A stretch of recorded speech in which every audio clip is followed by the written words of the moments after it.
berkait dengan rukun puasa. Kemudian berkait dengan perkara jihad fisabilillah. Dalam ayat yang kita baca ini, Allah Subhanahu wa taala menerangkan perkara-perkara yang berkait dengan ibadah haji dan umrah yang menjadi rukun Islam yang kelima.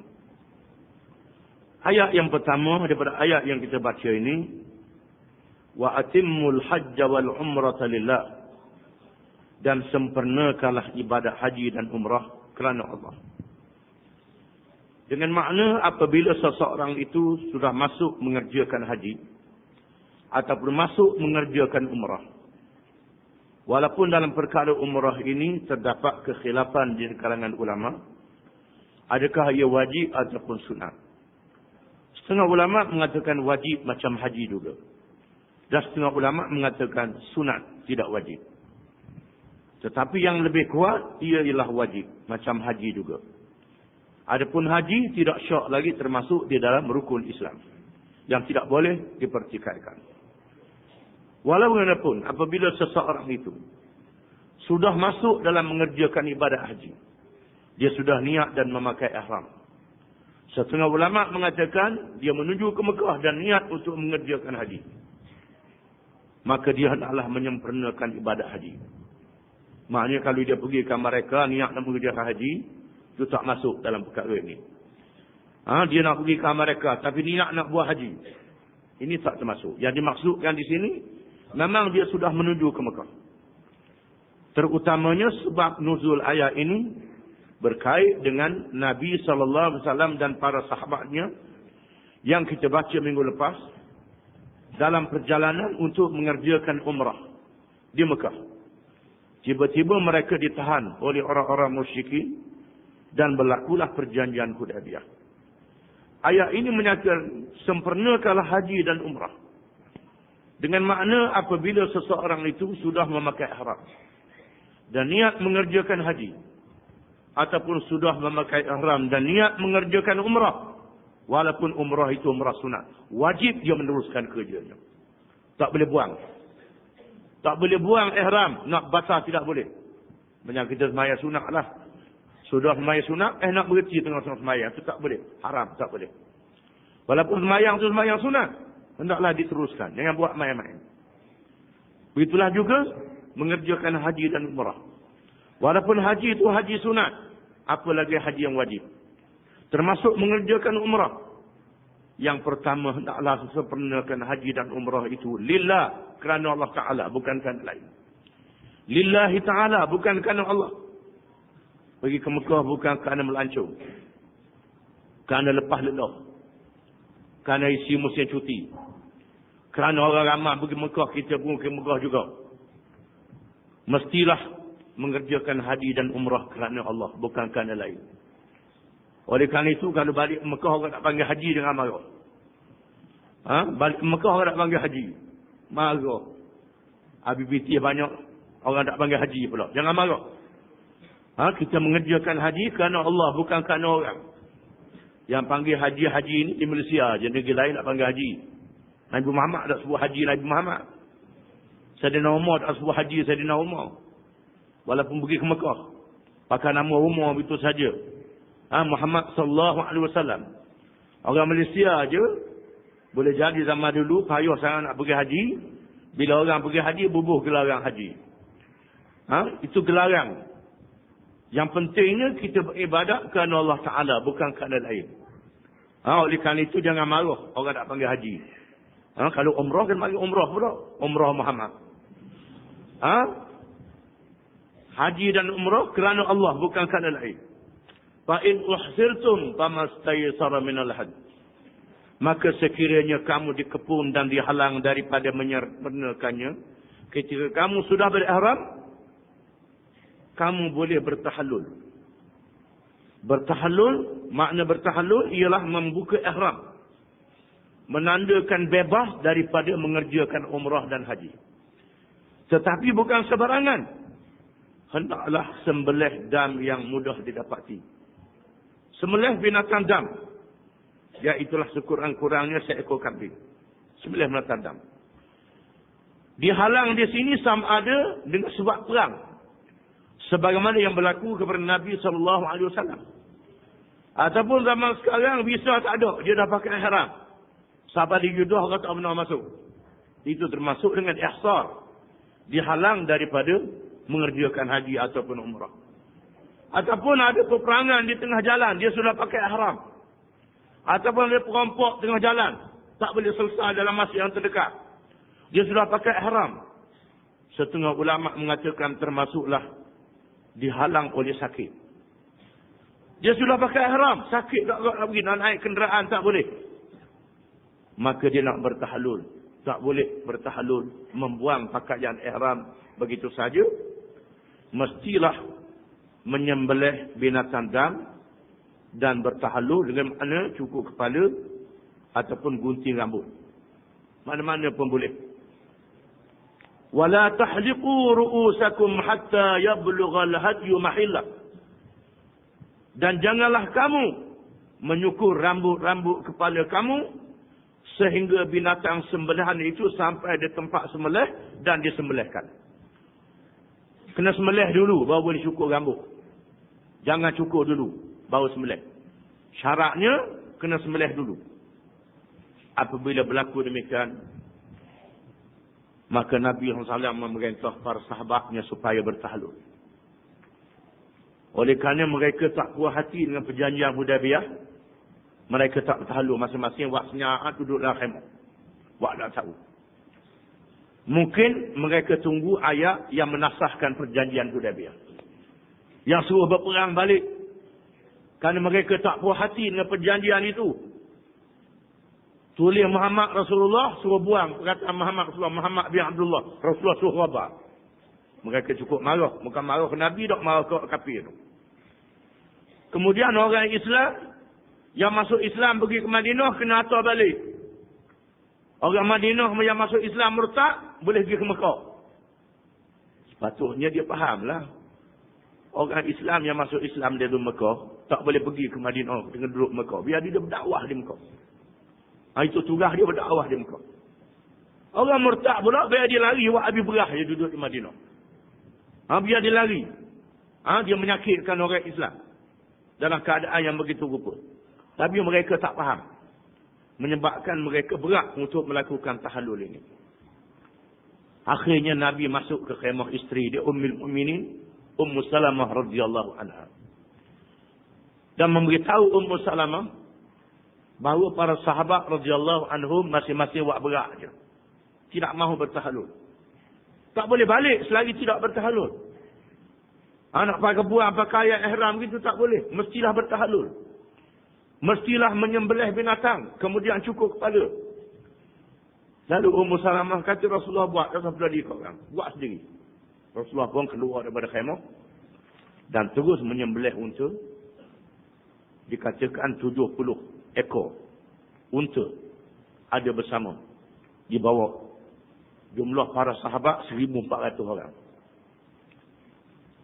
Lalu Nabi pun sembelih binatang ternakan dan Nabi cukur kepala. Kalau Nabi cukur kepala barulah orang ramai pencukur kepala ikut Nabi buat. Tak payah harah dia tengok Nabi buat, Nabi pakat buat pula tu. Ada di kalangan sahabat yang tak cukur, guting saja. Macam mana yang guting saja? Guting saja pun apa juga.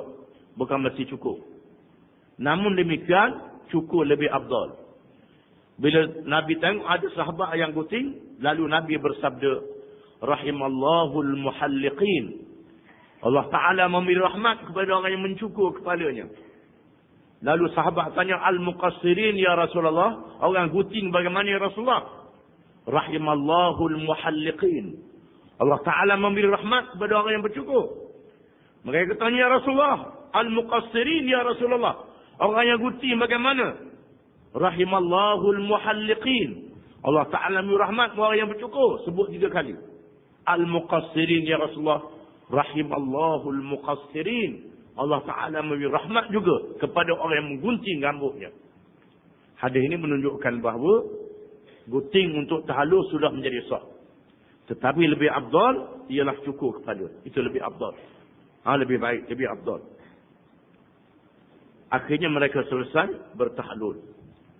Dari sini menjadi hukum kepada umat Islam sehingga hari kiamat. Cara bertahalulnya ialah buang rambut.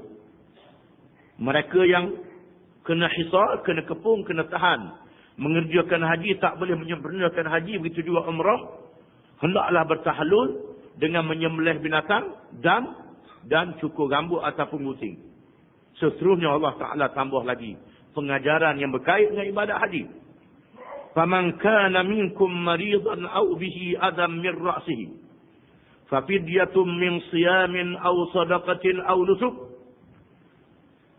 Maka sesiapa di kalangan kamu yang sakit atau terdapat sesuatu yang menyakiti di kepalanya lalu ia mencukur rambutnya, hendaklah ia membayar fidyah, iaitu berpuasa atau bersedekah atau menyembelih dam.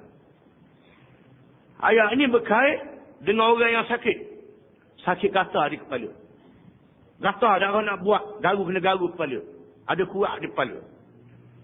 Ataupun ada binatang atas kepala, gutu. Nak buat macam mana? Dan orang nak buat garu. Bila garu sudah setulah. Luruh rambut. Sedangkan dalam masa haram tak boleh luruh rambut. Kemudian nak suruh gutu tak ada, kena cukup kepala. Tambahan cuaca panas pula. Di negeri Arab keadaan begitu, macam mana nak buat? Diriwayatkan ada seorang sahabat dalam keadaan tergaru-garu, Rasulullah tengok gutu mengayak. Mengayak tebik gutu di kepala dia. Tambahan pula orang Arab masa itu, dia tahu rambut panjang. Dia tahu rambut panjang. Bila berlaku tahalul dengan mereka, cukur kebiasaannya begitu. Bila berlaku demikian, Nabi suruh sahabat tu cukur rambut dia, buang rambut. Kerana kesian tengok gutu duduk mengayak. Allah Ta'ala menunjukkan caranya. Maka sesiapa di kalangan kamu yang sakit ataupun ada perkara yang menyakiti di kepalanya, iaitulah gutu, lalu dia cukur kepala dia, fafidyatun, hendaklah dia membayar fidyah. Min siyamin, cara dia berpuasa, aw sadaqatin, ataupun sedekah, aw nusuk, ataupun menyembelih binatang. Atau di sini dalam bahasa Arab makna takhyir. Takhyir dengan makna dia boleh pilih mana satu daripada perkara ini. Dia boleh pilih dengan berpuasa selama 3 hari. Ini dihuraikan oleh Nabi SAW. Dengan berpuasa iaitu selama 3 hari. Aw sadaqatin, ataupun kalau tak ambil puasa beri sedekah. Sedekah kepada 6 orang miskin. 6 orang miskin ni, para ulama mengatakan seorang dengan 1 kilo beras. 1 kilo, 2 cupok lebih kurang. Ataupun hampir 2 cupok. 1 kilo lah. Ambil basi sikit. Hanya ke 6 orang miskin. Aw nusuk, ataupun dia menyembelih binatang. Menyembelih binatang pun boleh. Boleh mana-mana daripada 3 perkara. Salah satu daripadanya boleh pilih. Nak puasa pun tak apa. Nak beri sedekah pada 6 orang miskin pun tak apa.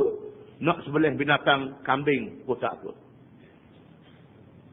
فَإِذَا أَمِنْتُمْ فَمَنْ تَمَتَّعَ بِالْعُمْرَةِ إِلَى الْحَجِّ فَمَا اسْتَيْسَرَ مِنَ الْحَجِّ.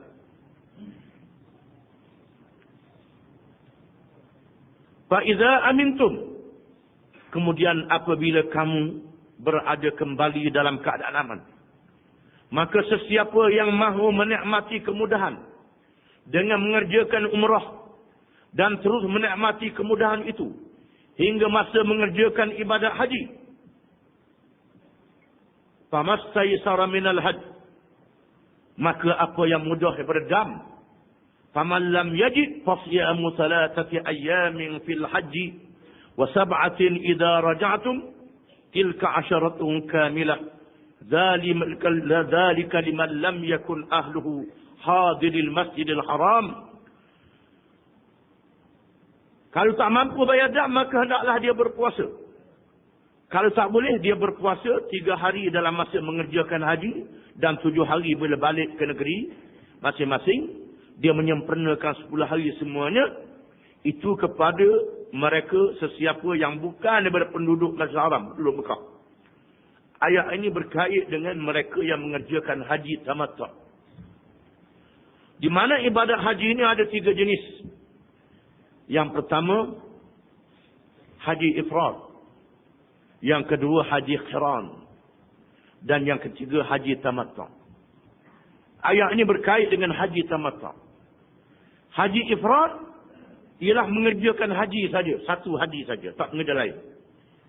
Bila masuk bulan haji, iaitu bulan Syawal, bulan Zulqa'dah dan Zulhijjah. Itu bulan haji. Jangan bulan Ramadan, bahan ni haji dah, tak masuk masa dia lagi. Bulan haji mesti masuk bulan Syawal. Bila sudah masuk bulan Syawal, bulan Zulqa'dah, Zulhijjah, dia boleh buat haji ifrad. Buat haji. Maknanya kalau dia niat haji masuk bulan Syawal, tak boleh buat ihram. Teguh. Sehingga siapa? 13 bulan Zulhijjah ataupun 12 Zulhijjah. Baru habis. Kena tunggu masa lama lah. Dalam keadaan pakai ihram. Itu mengerjakan haji saja. Mengerjakan haji qiran ialah capur haji dan umrah dua-dua sekaligus. Meniatkan haji dan umrah capur. Mula-mula dia niat umrah, lepas tu dia masuk haji sama. Ataupun niat haji dimasukkan umrah. Campur haji dan umrah itu dikenali dengan haji qiran. Dan yang ketiga haji tamattu'. Haji tamattu' ini dengan makna menikmati. Dia masuk ke Mekah pada bulan haji, dia buat umrah saja. Dia pergi pada bulan Syawal, dia niat umrah, lepas tu dia buang pakaian ihram. Dia boleh buat apa-apa saja yang haram dalam masa mengerjakan ihram, dan dia sudah buang pakaian ihram. Boleh bersama dengan isteri, boleh pakai bauan. Sedangkan dia dalam bulan haji, dia mengerjakan umrah saja, dia tak buat haji. Bila masuk dekat orang nak kerja haji, baru dia buat kerja haji. Ini dikenali dengan haji tamattu'. Haji boleh menikmati. Menikmati dengan makna dia masuk buat umrah, lepas tu bebas. Bila dekat nak haji, baru dia buat haji. Ini dikenali dengan haji tamattu'. Mereka yang mengerjakan haji tamattu' ini hendaklah membayar dam. Iaitulah menyembelih seekor kambing. Famastaysara minal hadi. Faman lam yajid, maka sesiapa yang tak ada kambing nak sembelih, fasyamu thalathati ayyamin fil hajj, maka hendaklah dia berpuasa 3 hari dalam masa haji, wa sab'atin idza raja'tum, dan 7 hari bila dia balik ke negeri. Tilka asyaratun kamilah, itu menyempurnakan 10 hari. Dia kena puasa 10 hari, 3 hari dengan dia kena puasa dalam masa haji. Iaitulah sebelum daripada hari Arafah, mengikut qaul qadim, mengikut qaul jadid dalam mazhab Syafi'i. Di mana hari Arafah ni hari tasyrik, tak boleh berpuasa. Tetapi qaul qadim dalam mazhab Syafi'i, dia boleh tahan juga puasa hari tasyrik. Kerana di sana ada hadis yang mengharamkan puasa hari tasyrik, tidak boleh. Qaul qadim ialah pendapat Imam Syafi'i sebelum dia berhijrah ke Mesir. Qaul jadid ialah pendapat Imam Syafi'i setelah dia berhijrah ke Mesir, pendapat yang kemudian. Mungkin pendapat yang pertama dia tak berjumpa dengan hadis. Bila jumpa dengan hadis, barulah dia tak benar puasa pada hari tasyrik. Ini pendapat yang sebenar dalam mazhab Syafi'i, iaitulah qaul jadid yang lebih kuat. Maknanya dia puasa sebelum daripada hari Arafah, dia puasa 3 hari. Di masa haji, hari apa-apa syaratnya sebelum daripada hari Arafah. Kemudian bila dia balik, dia tambah lagi 7 hari, menyempurnakan 10 hari. Ini kepada mereka yang mengerjakan haji tamattu', iaitulah yang mengerjakan umrah di bulan haji. Begitu juga saat disebut dalam ayat ini, mereka yang mengerjakan haji qiran, haji dengan umrah sekaligus, orang ni pun kena dam juga. Kerana disebut dalam haji wada', ketika Nabi mengerjakan haji wada', Nabi mengatakan barang siapa yang ada binatang ternakan, maka dia bolehlah capur haji dan umrah. Orang yang tak ada binatang ternakan, dia bolehlah. Dia tak buat haji qiran ini. Sama ada ifrad ataupun tamattu'. Tamattu' ni dia boleh puasa 3 hari dalam masa haji, 7 hari selepas dia balik ke negeri. Para ulama khilaf mana lebih afdal di antara 3 jenis haji ini. Khilaf ulama. Ada ulama kata haji ifrad lebih afdal. Sebab lama tunggu. Dalam masa pakaian ihram, tak boleh bergaul dengan isteri. Tak boleh pakai bauan, tak boleh cukur misal janggut. Daripada bulan Syawal, bulan Zulqa'dah, bulan Zulhijjah. 13 saja. Masa lama. Oleh kerana itu, maka fadilahnya lebih kerana bersabar dalam masa yang lama. Ada juga orang dia pergi dekat nak pergi Arafah dan niat haji ifrat. Bolehlah juga kelebihan sekadar itulah. Ada kelebihan haji ifratnya. Setengah ulama mengatakan haji ifrat lebih afdal. Setengah ulama mengatakan haji qirah lebih afdal. Kerana campur di dalamnya haji dan umrah dan dam tiga sekaligus. Dan ada ulama yang mengatakan haji tamattu' lebih afdal. Kerana ada di dalamnya dam itu. Itu khilaf di kalangan ulama. Boleh buat mana-mana jenis haji ini. Wattaqullaha wa'alamu annallaha syadidul iqab. Dan bertakwalah kamu kepada Allah. Dan ketahuilah kamu bahawasanya Allah amat berat balasan seksanya terhadap orang-orang yang melanggar perintahnya. Termasuklah perintah dalam masa mengerjakan haji. Mengerjakan haji ini bukan sahaja ibadat haji. Di sana ada adab haji. Patang larang tidak boleh melakukan perkara yang membatalkan haji. Cukur rambut, cabut bulu, sembelih binatang, buruan tidak boleh. Cabut orang kayu dari kawasan tanah haram. Itu bukan saja haji, tak haji pun. Orang tanah haram tak boleh. Dalam masa haji pun tak boleh. Banyak larangannya dalam masa mengerjakan haji ini. Dan hendaklah bertakwa kepada Allah. Kena jaga adab masa mengerjakan haji ini. Di antaranya dia akan terang kemudian ayat yang kemudian. Ujian yang sangat mencabar. Al-hajju ashhurun ma'lumat. Haji itu ialah beberapa bulan yang termaklum. Iaitulah bulan Syawal, bulan Zulqa'dah dan sebahagian daripada bulan Dzulhijjah. Itu masa haji. Bulan Ramadan tak masuk haji lagi. Jangan dia buat umrah di bulan Ramadan bahan niat haji lalu, tak boleh. Tak masuk masa. Macam puasa niat bulan Sya'ban, niat puasa Ramadan dah. Itu tak jadi. Kena masuk bulan dia barulah boleh mengerjakan haji. Kena masuk bulan Syawal. Di mana bulan haji itu ialah Syawal, Zulqa'dah, sebahagian daripada bulan Zulhijjah. Itu bulan haji.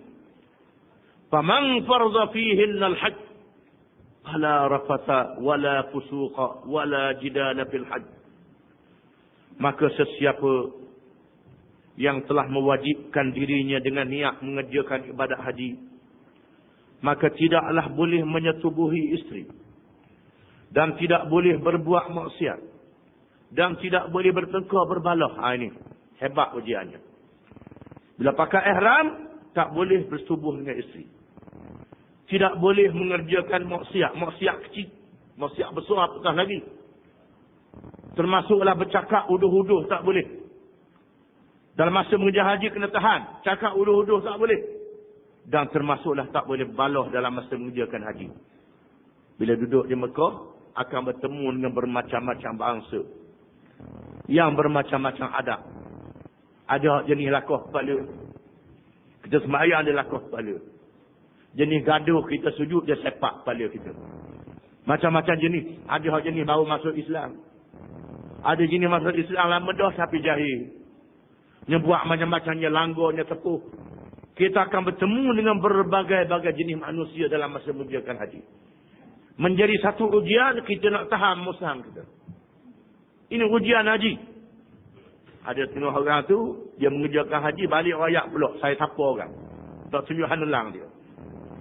Masa tawaf, saya dang sigung, dang kucuk Hajar Aswad.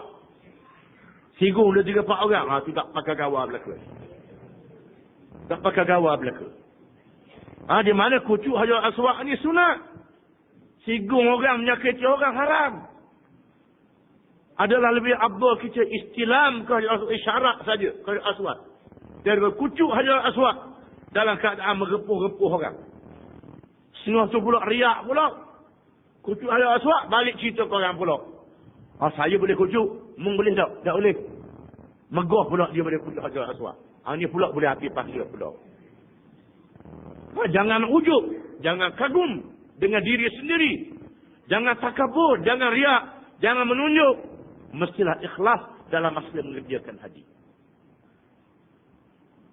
Diriwayatkan zaman Sayyidina Umar bin Khattab radhiyallahu anhu, ketika Sayyidina Umar mengerjakan haji, seorang raja Ghassan, raja Kristian yang masuk Islam. Dia pergi haji. Dia pakai pakaian dia tawaf. Bukan masa mengerjakan haji. Masa biasalah dia tawaf di Kaabah. Oleh kerana pakaian dia labuh. Pakaian kebesaran. Dia raja besarlah pakaian dia. Labuh pada orang lain. Dia jijak dia orang Badui. Bila orang Badui jijak pakaian dia. Dia tapar orang Badui itu. Lalu orang Badui itu mengadu ke Sayyidina Umar. Bawa orang ni tapar dia. Bawa orang tu timpa. Lalu orang tu kata, saya raja. Saya raja dia orang Badui. Sayyidina Umar kata, Islam ni tak ada siapa dia. Dalam Islam, orang buat orang kena hukum balas. Qisas. Sayyidina semua. Kena hukum qisas. Tiba-tiba raja ni, maklang tu dia murtad. Keluar daripada agama Islam dan lari. Melarikan diri. Kalau dia tunggu, kena hukum berat lagi orang murtad. Dia lari. Ini satu kisah yang terkenal.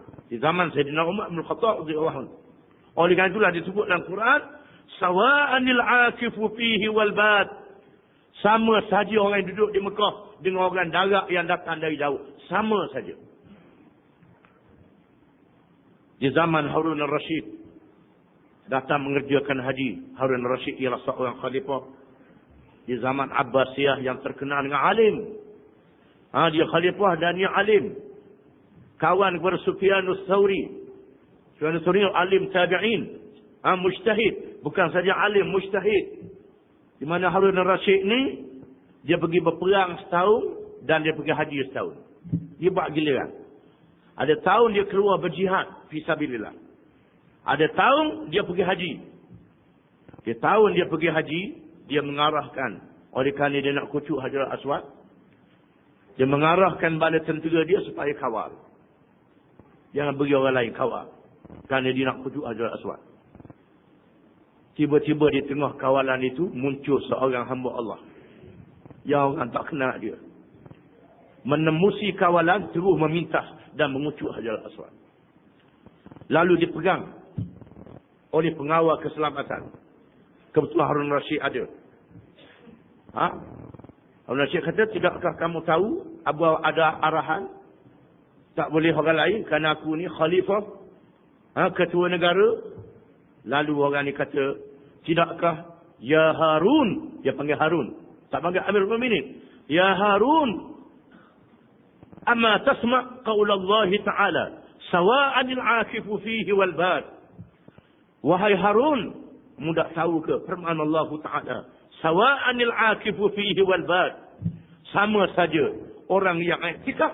Yang duduk di Mekah. Dengan orang luar.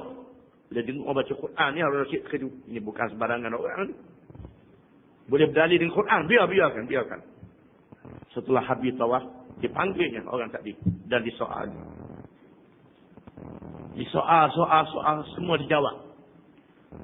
Semua soalan dijawab dengan mudah. Menandakan orang ini bukan sebarangan orang. Lalu dia kata, ya Harun, mu tanya aku nak tanya mu pula. Nak tanya mu pula. Supaya mu jawab soalan aku. Di antara soalannya, apakah hukum yang dikatakan 140? Apakah hukum yang dikatakan 112 di antara soalannya? Harun Rashid kata, aku tenggelam di dalam kejahilan. Kalau mu tak boleh tolong aku tak boleh menyelamatkan diri daripada kejahilan. Dia kata hukum 140 ialah zakat kambing. 40 ekor kena zakat sekor.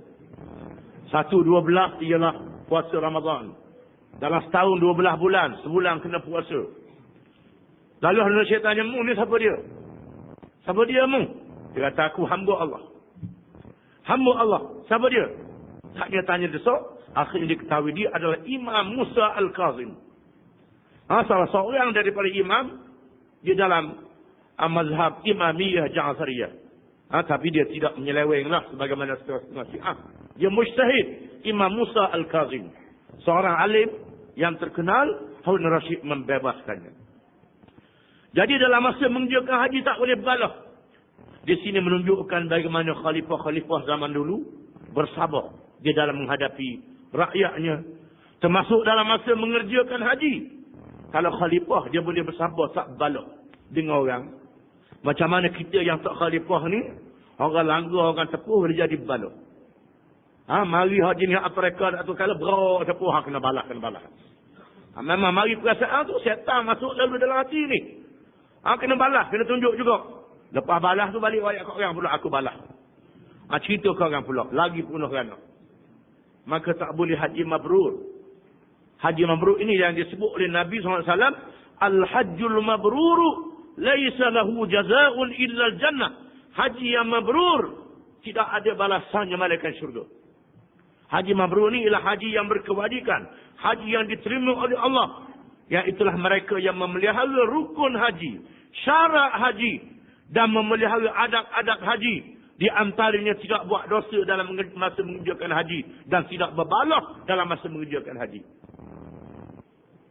Tengah pakai orang balik 2 hari tak ada, tak sah apa ni. Mau ke tak sah pula dah. Janji molek masa di Malaysia. Janji macam-macam ada kemudahan. Ni mari sini. Ayah ni tak pakai balah pula ni tukang bawa pula. Lagi kurang pahala pula. Ini ujian dalam masa mengerjakan haji. Memang Tuhan jadi kawasan itu kawasan yang kering kontang. Kawasan yang payah air. Kawasan yang menghadapi macam-macam hal. Dan kita bertemu dengan orang Islam yang datang dari seluruh pelosok dunia. Yang adab dan perangainya macam-macam berbeza dengan kita. Dan mereka adalah orang Islam macam kita juga. Maka Allah mengarahkan. La rafatah, tidak boleh bersetubuh dengan isteri. Wala fusuqa, tidak boleh buat kerja tak baik, dosa. Wala jidala, dan tak boleh berbalah fil hajj, dalam masa mengerjakan haji. Wa ma taf'alu min khairin ya'lamhu Allah. Dan apa-apa yang kamu buat daripada amal yang baik, nescaya Allah mengetahuinya. Jangan bimbang. Membuat amal yang baik dalam masa mengerjakan haji, Allah Maha mengetahui. Allah tahu. Terutamanya beribadat di Masjidil Haram. Menyamai 100,000 beribadat di masjid yang lain. Tambahlah kita semayang waktu. Sekali semayang waktu, semayang jemaah di Masjid Mekah. Menyamai 100,000 semayang di masjid yang lain. Ini disebut dalam hadis yang sahih. Semayang di Masjid Madinah 500 daripada masjid yang lain. Semayang di Masjid Aqsa 100 daripada masjid yang lain. Tapi setengah orang tu nak cukup 40 juga di Madinah. Kat Mekah dah apa? Dah cukup 40 waktu. 40 waktu je. Lepas tu longgar selalu. Bukan mesti 40 waktu semayang jemaah ni. Terus menerus semayang berjamaah. Bukan saja 40 waktu. Mestilah cuma 40 waktu ni dibuat oleh ulama untuk melatihkan diri. Bila seseorang itu dia boleh buat 40 waktu, dia beri kepadanya rasa rajin lepas pada tu untuk melatih. Itu tujuannya. Bukan 40 tu je. Buat 40 lepas tu tak pergi ke masjid. Itu tak jadi. Hendaklah kita mengambil fadilat. Wa ma taf'alu min khairin ya'lamhu Allah. Dan apa yang kamu buat daripada amal kebajikan, Allah Ta'ala mengetahui. Terutamanya di Mekah, banyak orang minta sedekah pula. Bila beri sedekah pula, nyekum ramah pula. Ruanya mari, macam-macam jenis manusia kita akan berjumpa. Dan mengalami setengah tu dia curi di Mekah, ada juga. Hanya guting kocek baju kita rebek. Bukan kocek baju rebek, piti pula habis. Ini ujian, macam-macam ujian. Mesti sabar dalam menghadapi ujian ini. Hilang piti, orang curi boleh dosa, kita boleh pahala. Kita boleh pahala. Kalau nak pahala lebih besar lagi, maaf kalau orang curi tu lagi besar pahala. Dia curi nak mana? Maaf lah ke dia. Payah nak maaf ni. Kalau boleh tak ada maaf 1000 main curi ni. Sampai kiamat aku tak mahu maaf. Kalau sampai kiamat, jawab dia kena cara hari kiamat. Hari kiamat kena cara dulu dengan orang curi ni. Nak masuk syurga, tak jadi kena tunggu dulu. Kena tunggu orang ni mari dulu. Orang ni budak lambat pula. Nak boleh jalan, nak boleh sapa pula. Kena tunggu cara dengan dia. Di sinilah orang yang maafkan orang yang salah ada fadilat pada hari kiamat. Dia maaf orang yang menzalimi dia. Dia maaf orang yang buat jahat pada dia. Dia maaf orang ni derah masuk syurga. Kerana di hari kiamat kelak, dia tak tunggu nak cara dah. Terus dia masuk syurga. Itu kelebihannya. Memanglah ikut panah hati. Kalau boleh, biarlah. Nak cara. Dia ingat ke cara hari kiamat ni tunggu 2-3 jam macam atas dunia ni. Dia ingat gitu.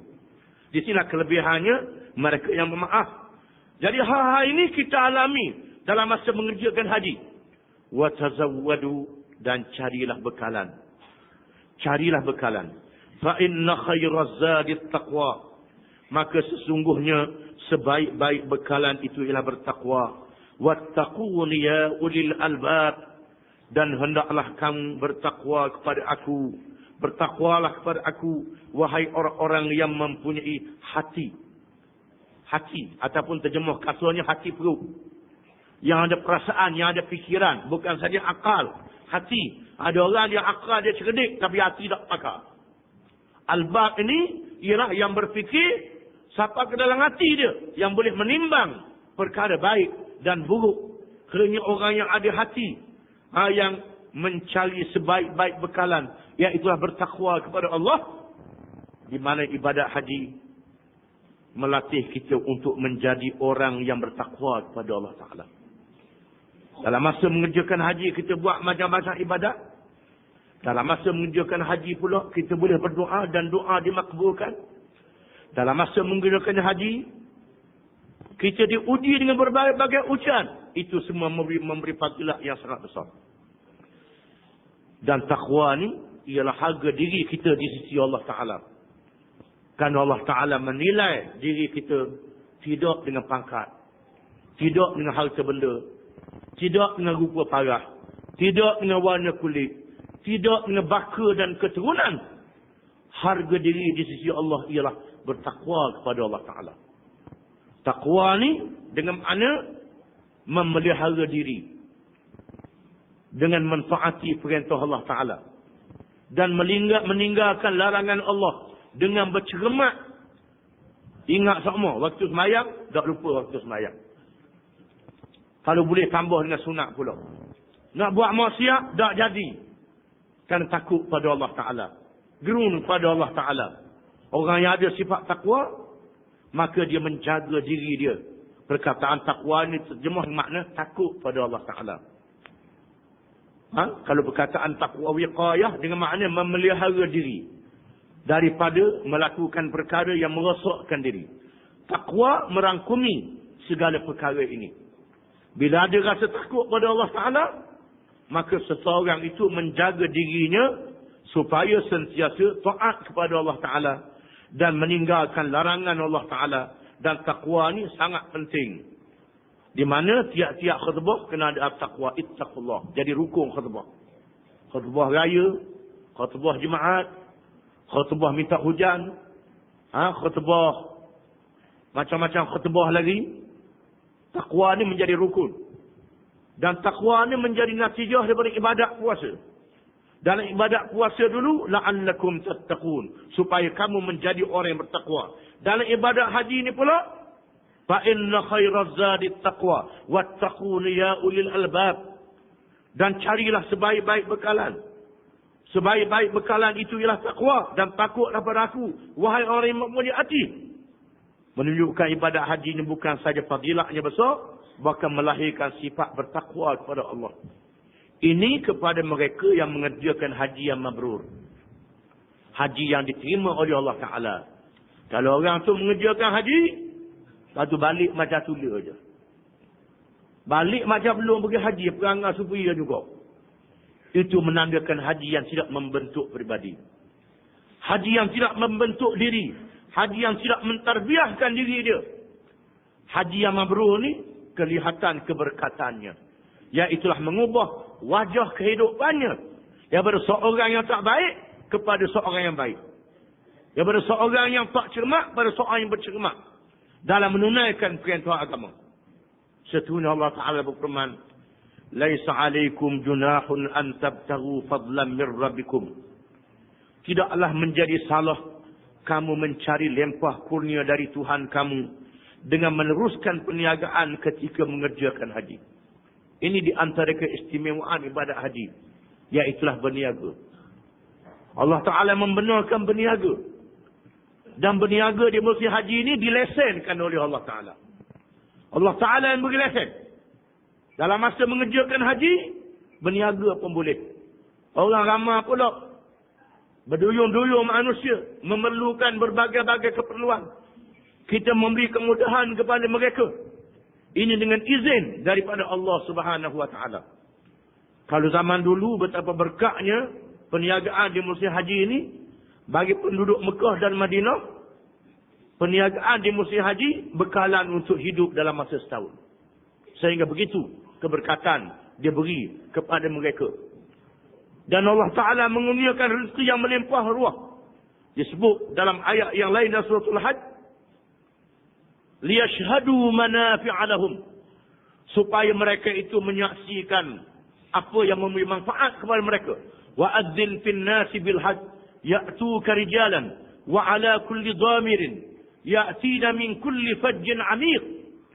Serulah wahai Ibrahim manusia supaya mereka mari ke Mekah ini dari seluruh pelosok dunia. Di antaranya mereka yang menunggang unta sehingga kurus kerana jauh perjalanan, supaya mereka mengerjakan haji di Mekah. Liyashhadu manafi'a lahum.